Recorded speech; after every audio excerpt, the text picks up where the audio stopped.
In this video I'm going to show you how I shot these burger shots with a small setup with black marble and bluish green sort of doors I picked up from second-hand shop.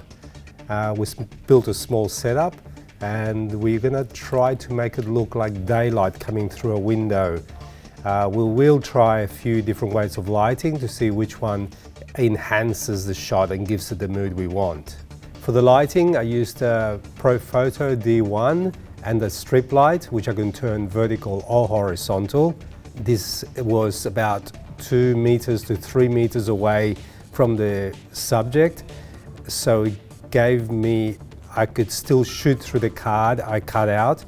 The black card, I cut out a strip light, a vertical strip light, which gave me a nice window light, and then I can do some lighting effects with it, get some shadow on the background and give it a bit more sense of place instead of flooding it with light.